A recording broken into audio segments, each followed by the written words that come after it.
A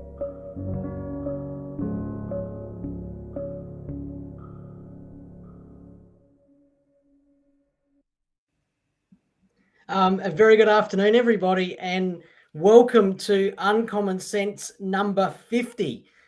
You might think I've got a new co-host today, but no, it's Dean Holmes without his beard. He has shaved, ladies and gentlemen, for the first time since 2007, which, and there's no nicks or cuts for those of you who are watching live, so I think he's done very well. So, for someone that's out of practice, it was just like riding a bike, Craig, to be able to get back onto that. So yeah, the grey hair percentage was off the charts. It was almost at 100%. So it was time for a new fresh look, and so I'm more energetic, more excited, and smarter and stronger and faster as a result, Craig. So thank you for noticing and pointing that out.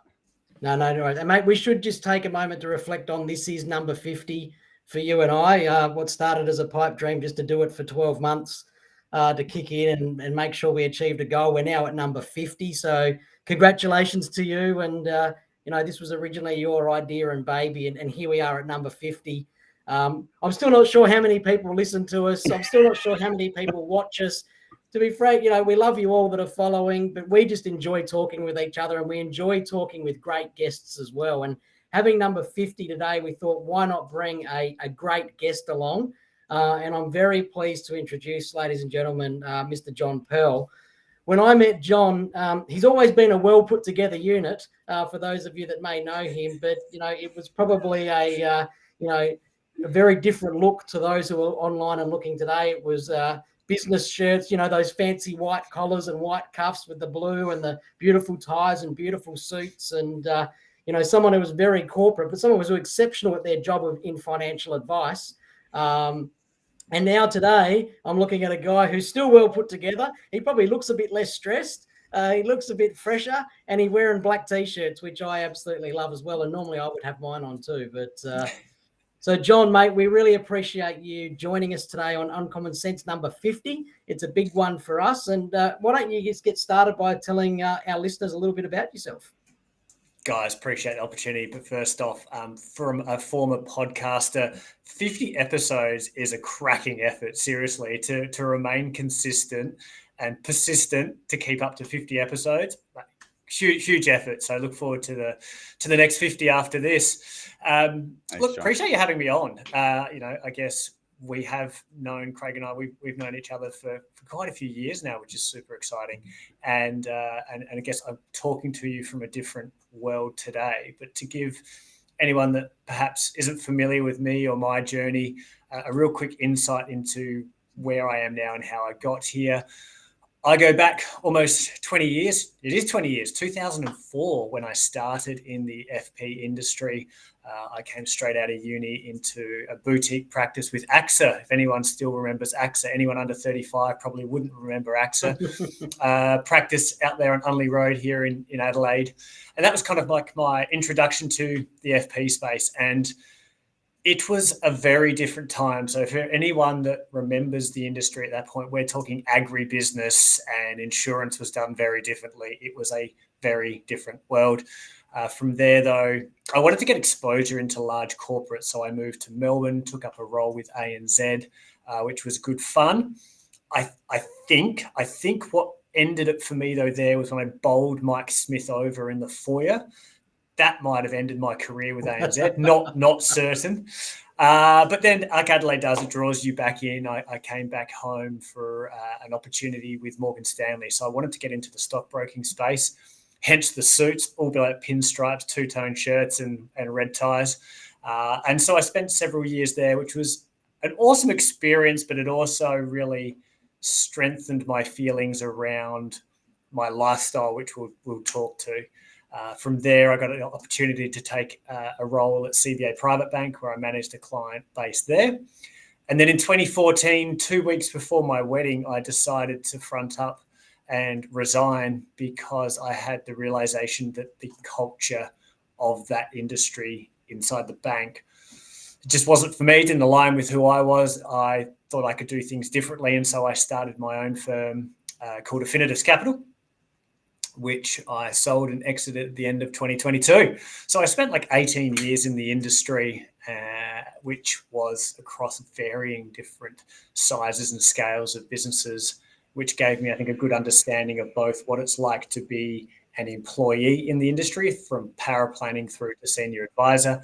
It also gave me 8 years of what the heck it's like to actually run a business, manage a team, and obviously still try to win new clients.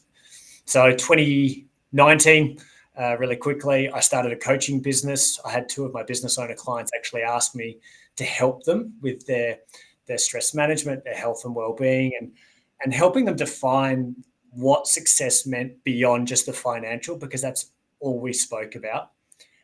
Fast forward to, what are we, 2024, and here I am now running a full-time coaching business. So there you go. That's me. Magic.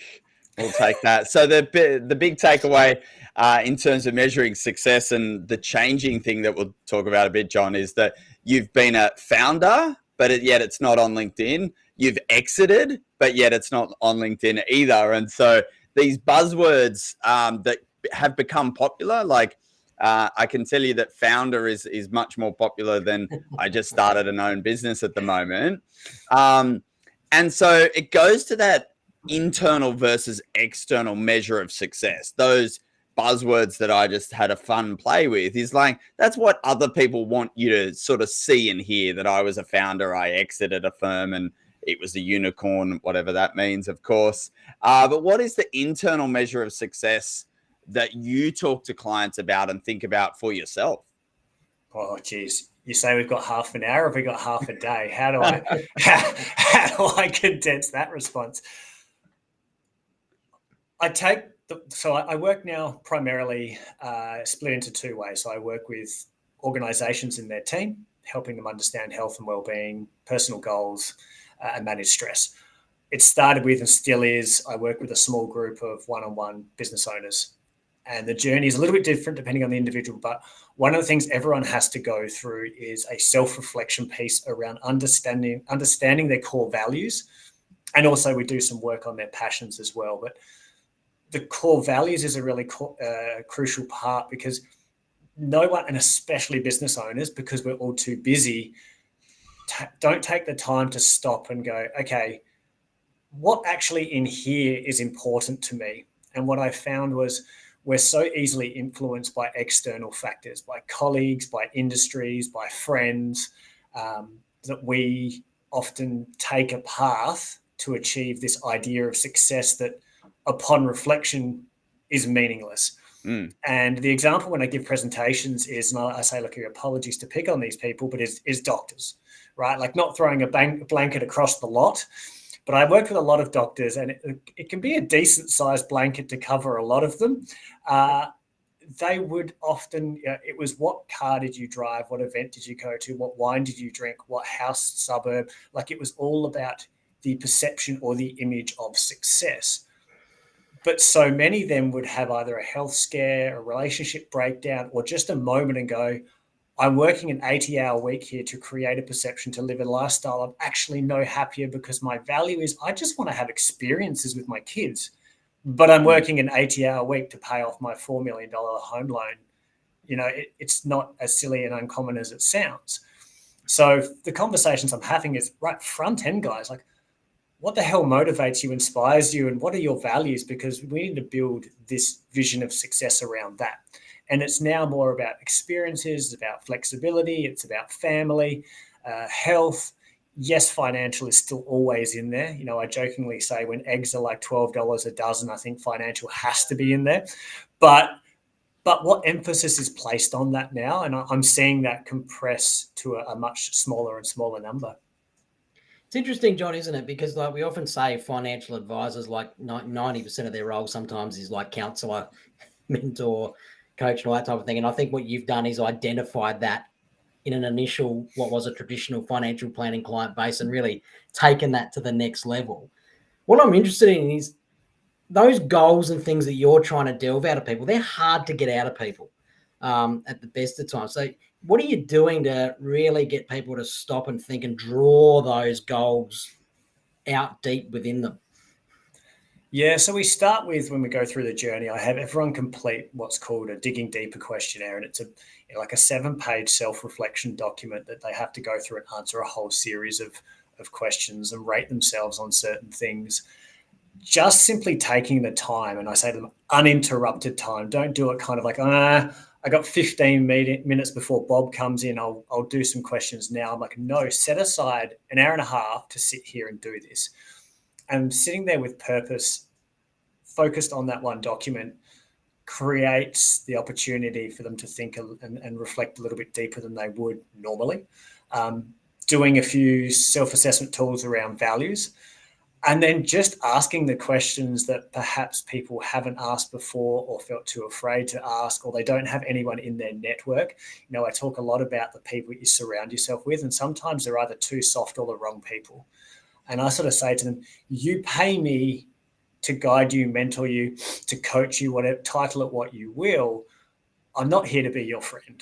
Now, ironically, I end up forming some amazing friendships, but I'm like, my job is to help guide you, extract out of you what you honestly feel, and articulate that on a page, which we do. We put things together like vision boards. We set goals then around what comes out, and it's then going on that whole journey with them.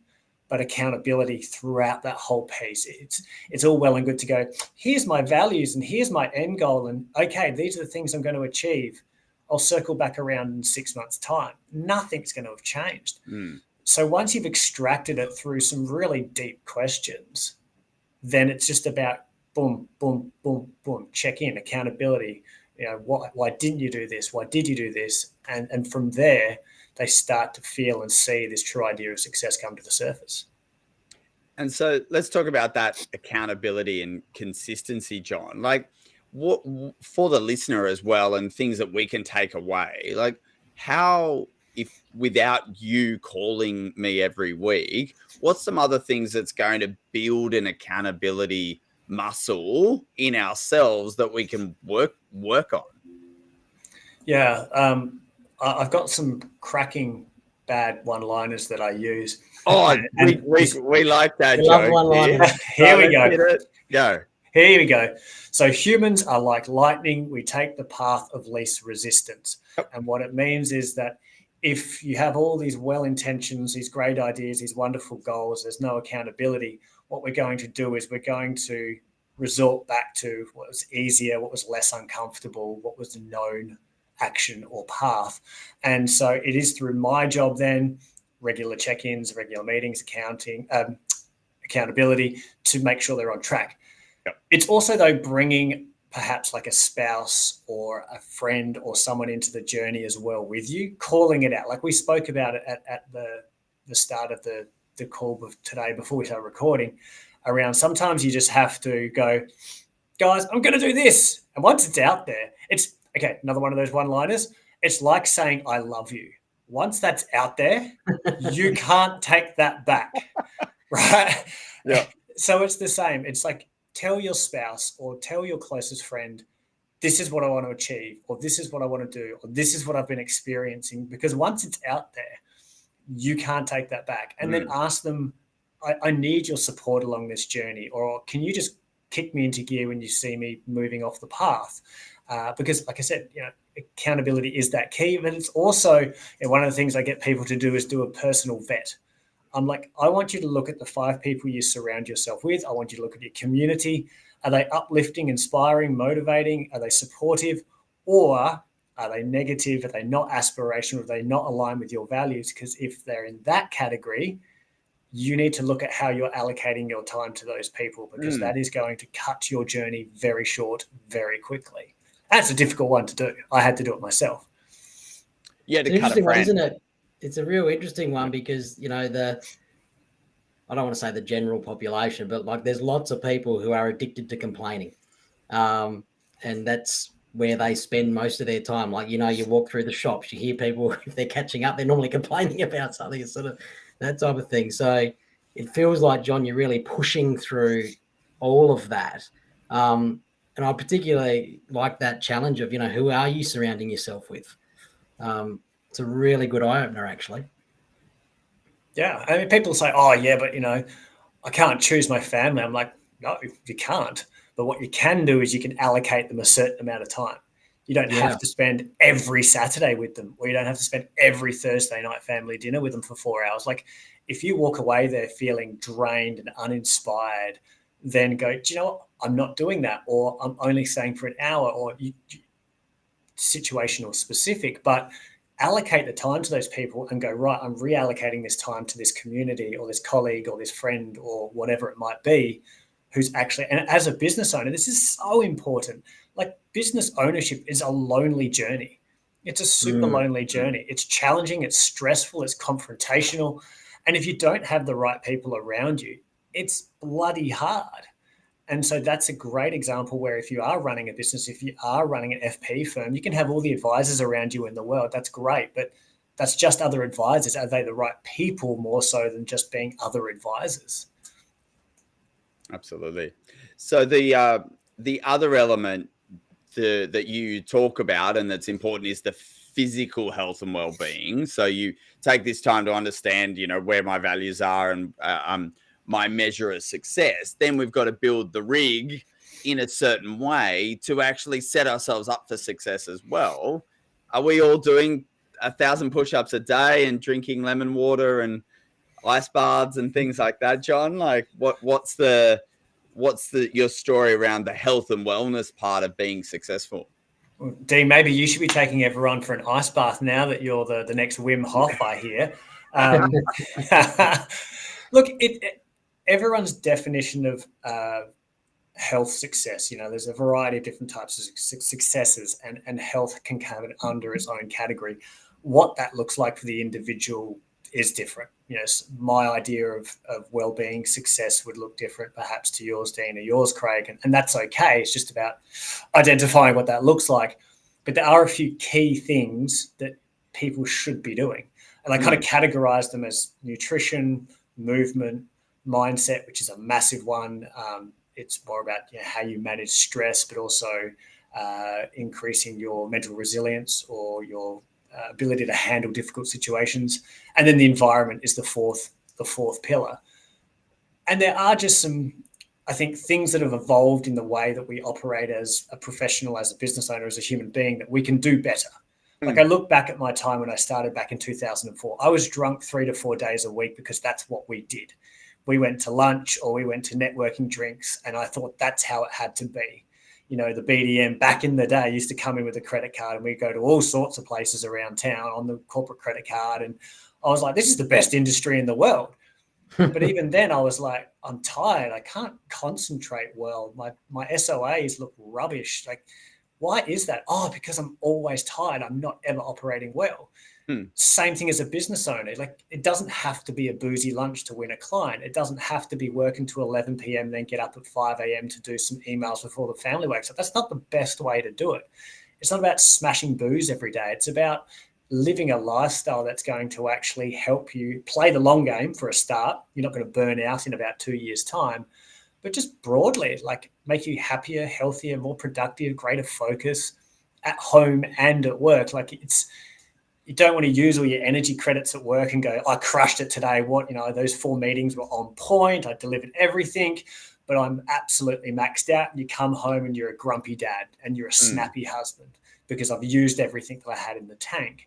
So it's about just educating and understanding what's their weak point. Like, let's start with the low-hanging fruit. Let's make a couple of simple changes. Let that become part of your routine. And then we build on that. And if someone wants to go and do ice baths every day, or if someone wants to go and do 1,000 push-ups, good on you. Like, if that's what success is to you and you're physically able to do that and that's your goal, cool. But again, it's that broader picture of specific to you. What's your weakness? Sleep, stress, drink too much, not eating well. All of those factors are going to destroy your productivity, profitability, ability to focus. And the mindset and this mental resilience, how do you build mental resilience if you're not in situations like, obviously Liam Neeson was really capable of saving people from burning buildings and the like because he's in those scenarios in the movie. Like, how do I get into scenarios to practice my mental resilience before I'm presented with them? One, go out on a limb. My concern, before I give you the solutions, Yeah. the next generation coming through are incredibly soft. The conversations I'm having with business owners today are, I've hired this person, they're straight out of uni, they're confronted with the smallest challenge. It could be a client question that's left field. It could be something that doesn't go right. It could be the markets are coming off slightly, and they crumble in a heap because they don't have the tools to be able to navigate their way through that challenge. Yep. So their resilience level is so low. And so again, the business owners, what am I, 42? I'm talking that kind of ilk, that 40 to early 50s. They're like, what do I do? Like, they can't crumble every time something difficult comes up, because that's terrible as a business owner, knowing half my team are just crumbling on the floor. But also, just for their own well-being, they need to perform better. Yep. So there's a few simple things you can do, and you start to introduce what I call controlled stresses. Yep. And a controlled stressor might look different for everyone, because, like I said, we spoke about the ice baths. I said I acknowledge it, I respect it, I hate it though because it hurts. So mine is a heat stressor. Yeah. But it's about things like, okay, with your physical activity, what can we do that puts you into a feeling of discomfort? Not every time you train, but every now and again, push yourself to that feeling of discomfort, controlled, so that you can navigate that through. I just breathed better. I was more relaxed. I knew what to do. Because even a stressor that isn't work-related, once you learn how to control that, 100% converts to everything at home and at work. So you don't crumble in a heap. Intermittent fasting. Oh, I'm hungry. Oh, it's been like 15 hours since I've eaten. Your body will adapt, and that's a difficult, uncomfortable feeling. That is a stressor. Getting into an ice bath, yes. Sauna, yes. Like, there's things that you can do to just start bringing into your world these little controlled stresses to help you adapt to everyday stress. But then also it's about like what tools you can do on a daily basis to increase the level of resistance more broadly, as opposed to like situational. And so two things I always lean into is daily meditation. It just calms my general level and makes me react very differently to situations, and breath work as well. So when I am feeling overwhelmed, if I am feeling a little bit flustered, or even if I'm going to present, I ran a presentation last week in Sydney for AMP. And before I walked out into this room full of people, rather than standing at the door freaking out, hyperventilating, I just did like 45 seconds of breath work just to calm myself down, settle my heart rate, get the cortisol level down. And what you'll find by bringing that tool into your kit bag is that if you're about to present to a new client, or pitch to a new client, or present an SOA, or whatever it might be, you'll deliver so much better with so much clarity. You won't fumble and fart around as you're going through the document, because you've just calmed yourself down. So it's another form of resilience that you can just use in the moment.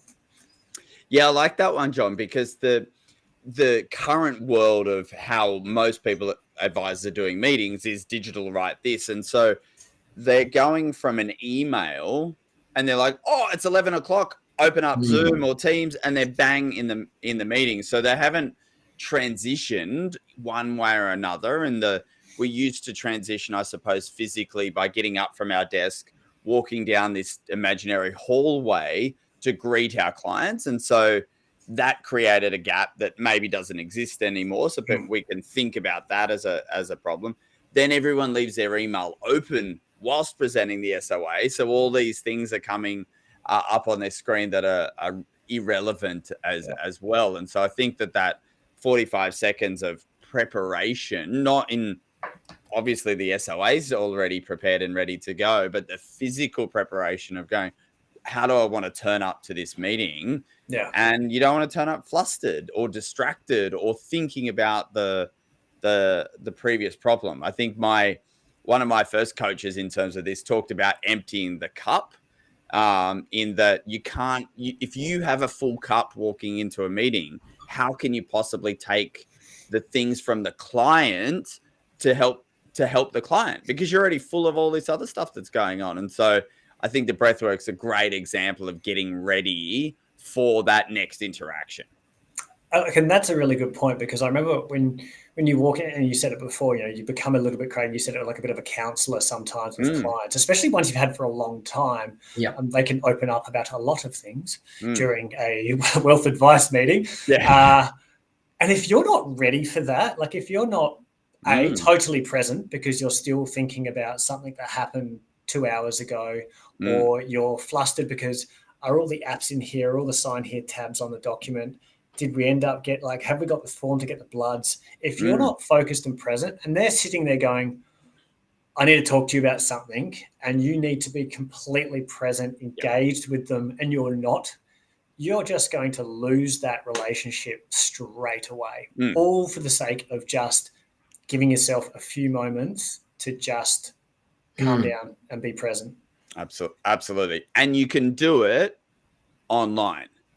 I absolutely believe that if you're about to tell me something important, John, I can look at the camera, I can give you 100% of my attention digitally, and you will feel the same way. So this is not, we need to have physical meetings in order to allow that to happen. I fundamentally believe that we can do it in the same way, us being in two different rooms in two different states and time zones. You can still do the same thing online. You've just got to have that same focus and turn off the screen share. If you know the client is about to share something that's important, you've just got to turn off the screen share of your SOA or whatever it is, so that you can see your client, and you look down the camera, as Craig and I have been taught, and you look down the camera regardless of how you can see the client, so they know you're looking at them. And I'll give you one other really quick tip. This is the common way people will start a Teams call or a Zoom call. Okay, so let's imagine there's like when we started this, there's like a 30-second countdown clock. Now you either have one of those or you have a countdown clock, right? And they'll sit there just going, oh, hi Jenny, how you going? Oh my God, can you believe how hot it's been? Or use that countdown clock with no distractions in your hand, just to go, and just, you can see the clock or you can hear the clock, and then that's counted you down. You've got no distractions. Just use that 30-second countdown clock to just be ready for the digital call. Yeah, it's interesting, isn't it? Like we should prepare for this like we're preparing if someone was in person, and you wouldn't sit in your meeting room doing that. Correct. Well, maybe some people do. Maybe some people do, but I remember having an advisor that was doing things like that before I made him put his phone in the drawer. So if he's listening, he will know who I'm talking about. So, John, I wrote down when you were going through a few things, friends with your clients, and you've become friends with some of your clients, and advisors fall into that situation, whether it's positive or negative. Yeah. How do you make sure that you're still brave to have the difficult conversations when you're friends with them? Maybe your wife is friends with them as well, or that person. Like, how do you still maintain the I'm being professional today, but we can get drunk on the weekend? So I've got an old client coming around this weekend to see my family at our new house in the Adelaide Hills. I've been working with her for 12 years. She's coming around for brunch. I trained with an old wealth client last night, a 61-year-old anaesthetist. We're off to the States together in August to go watch the CrossFit Games. I have some really close relationships still with my old wealth clients. Yep. Yes, slightly different now, not in the wealth. But even in the world I'm in now, what I find is that tonality. So it's almost like this is going to sound terrible, talking to your children, stay with me, by which I mean I'll switch tones and delivery and even the pace of conversation. So I was talking with a client before. We're about to launch a workshop together, so watch out on LinkedIn, guys. We're launching a workshop. But before I started, I said, mate, I just want to talk to you about some experiences I've had trying to get in contact with you over the last week. When we first caught up, you said that this was something you were struggling with. Now, before we get on to the workshop stuff, which I've got some cool ideas about, but just one of the things I found was, where was your out of office? If I was an investor or someone trying to get in touch with you, how do you reckon their user experience was? Because I was trying to wonder where the heck you were.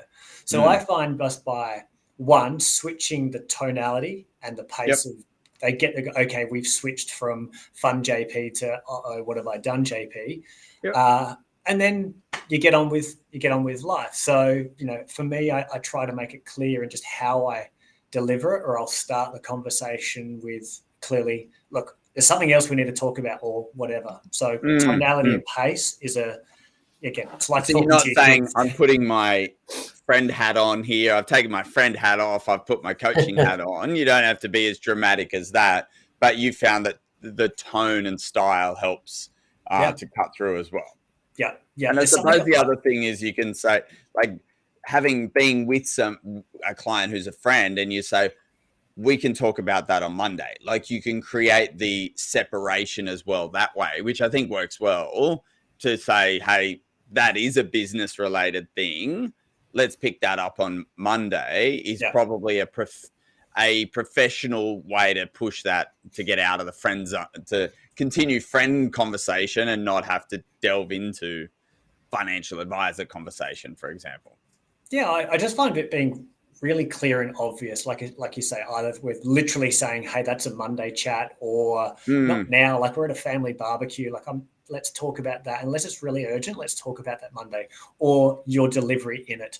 I think it's really easy to do that, and advisable to do that. Change your tone or make it really clear, because it's like when you set the expectations for clients, it happens very quickly. And as soon as you say respond to someone at 11 o'clock at night, or you take their phone call at 9 o'clock at night, straight away you've opened the floodgate for, oh, cool, JP does anything. He'll respond all the time. Like, that was an epic fail I made when I started my own business, because all you're thinking about is client experience, business experience, and revenue, right? I better take their phone call. It's 9 o'clock at night. No, I'm sorry. That's outside my boundaries of acceptable. Yep. So setting those boundaries, being really clear and articulating that very well. And then I think people typically then will respect and understand it. Yep, I understand that. Yep. Mate, I'd love to know, with people who start working with you early on, they're obviously trying to be accountable. People are missing stuff. What's one of the best excuses you've heard that's not actually an excuse to why something wasn't done yet? For what is an example? What do you? Maybe you said to me, you need to do X in the next week, and then I didn't do X, and so I show up and I didn't do it, John, because. What's a great excuse you've heard that shouldn't be an excuse? Great question. I mean, I think the most, the dog ate it. My printer's not working. No, look, I think the most common thing would be, as opposed to a good one, it's just, I didn't have time. Yeah, okay. I didn't have time. And that's then always when tonality changes, and like, so talk to me about what was so busy last week. What was it that stopped you from spending 30 minutes on that thing you said that you were going to get done by Tuesday night? So I think more so the most common one I hear is I don't have time. And I think out of a 24-hour day, unless you're asking someone to spend 12 hours on something, like, there's no reason simple tasks can't be executed. It's a prioritization problem more than a time problem. Correct. So most of the things that we work on don't take more than about an hour and a half for the early stages of the engagement. And then after that, it's, 30 minutes here, 30 minutes there to work on whatever it is we've ascertained they need to do. But time is typically the one that most people say, I don't have enough time for. Yet you had enough time to sit down the pub for 3 hours on Friday afternoon on Peary Street. And I'm like, what's more important to you right now? Your health, your well-being, your business, and your family, or seeing the boys for a few frothies on a Friday afternoon? You choose. You call. Yeah, absolutely. So John, my one-liner for the record are financial advisors are like water. They'll always find the easiest way to do something. Oh, I like that. Nice. I'm taking that. So you can have that one, most definitely. So that, ladies and gentlemen, is episode 50. So John, thank you very much. Your details are already probably on LinkedIn, but we'll link up to make sure that your details are there to find a little bit more about you. Thank you very much for sharing some insights. Obviously, everyone wants to be be a peak performer, a founder, an exeter, and all of those kind of things. But I think the most important thing is the building the habits around consistency to get to there. And like we always see, that everyone looks at the overnight success story, and I wish I could have what that person has had. The reality is that's 10, 15, or 20 years in the making to be a overnight success, and it's all about that consistency. So episode 50 has some consistency there, Craig, so we can smile in that regard as well. So we can call it out now that we'll be still doing this at episode 100. So we look forward to working with you over the next 2 years as well, Craig, on our consistency of sharing great stories to help financial advisors and business owners be better business owners. And to think this started, Dean, because I said I love you, and then that was it. Once it's out there. Yeah, correct. Yeah, once he started, you heard it here first. Exactly. We're going, Craig Kamanis loves me, and we're also going to episode 100. So strap yourselves in, ladies and gentlemen. Maybe we'll have to do it faster, Craig. We'll see. But yeah, thanks very much, John, for your time. Thanks, John. Thanks, everyone.